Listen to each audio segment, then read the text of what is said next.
Doctor और तो अब दर्द भी घुटने टेकेगा। पिछले 17 महीने से मैं अपनी ज़िंदगी में जो चीज़ मिस कर रहा था, स्कूलों में जाना, बच्चों से इंटरेक्ट करना, उनके साथ बैठना, हंसना, बोलना, टीचर्स के साथ में बात करना, समझना, फिर एजुकेशन के सपने देखना, वो मैं अपनी ज़िंदगी में मिस कर रहा था, स्कूल में जाना।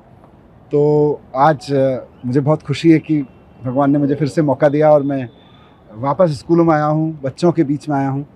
मैं बहुत बार वहाँ ये सोचता रहा कि बच्चे तो भगवान का रूप होते हैं और वाकई भगवान ही हैं, तो सुबह सुबह अपने भगवान से जाके मिल लो। तो आज मैं अपने भगवान से मिल लिया आके, मुझे बड़ा अच्छा लगा। और मैं एजुकेशन मिनिस्टर आतिशी जी के साथ आया और मुझे बहुत खुशी है कि पिछले 17 महीने में दिल्ली सरकार में एजुकेशन का जो काम चल रहा था पहले से, उसको और गति दी है। यहाँ बच्चों से मिलके भी पता चला, टीचर्स से मिलके भी पता चला, और मैं वहाँ बैठ के न्यूज़पेपर में भी देखता रहता था कि जिन स्कूलों के जिन ज़मीनों पर मैं पत्थर उद्घाटन का शिलान्यास का पत्थर लगा के गया था, वो स्कूल अब बन के भी तैयार हो गए और उनका उद्घाटन भी मैडम ने कर दिया, आतिशी जी ने, शिक्षा मंत्री के रूप में। ये मेरे लिए वहाँ बहुत सुकून की बात होती थी। और अब मैं आके आतिशी जी से डिस्कस किया तो मुझे और अच्छा लगा ये जान के कि इस दौरान 20 नए स्कूल और स्कूल बिल्डिंग्स शुरू हो गए। 18 या 14 SOSC नए 18 नए SOSC शुरू हो गए। एक नया स्पोर्ट्स स्कूल अपने आप में एक इंडिया में यूनिक तरीके का स्पोर्ट्स स्कूल शुरू हो गया। वहाँ बच्चे स्पोर्ट्स की पढ़ाई कर रहे हैं। जो हमारा arm forces preparatory school Kejriwal ji के मार्गदर्शन में बना था, उनके सपने के अनुसार कि हमारे बच्चे देशभक्त बच्चे निकलें और वो आर्मी में जाएं, आर्म फोर्सेस में जाके सेवा करें।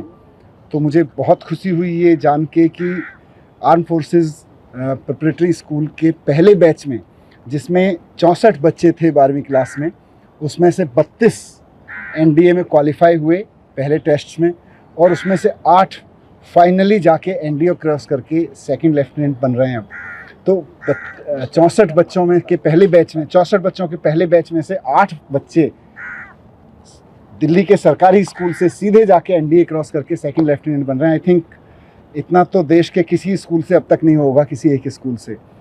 तो ये सारा काम एजुकेशन में हुआ और मैं वहाँ यही प्रार्थना करता था कि मुझे भले ही इन लोगों ने जेल में डाल दिया है, इनकी मंशा भले ही इस एजुकेशन क्रांति को रोकने की हो, लेकिन ये रुके ना। मेरी भगवान से यही प्रार्थना रहती थी कि बाकी सब चीज़ें चाहे रुकें, आगे बढ़ें, कैसे हों, उसके लिए लड़ते रहेंगे, लेकिन भगवान ये एजुकेशन की जो रिवॉल्यूशन शुरू हुई थी, शिक्षा की क्रांति, ये ना रुके।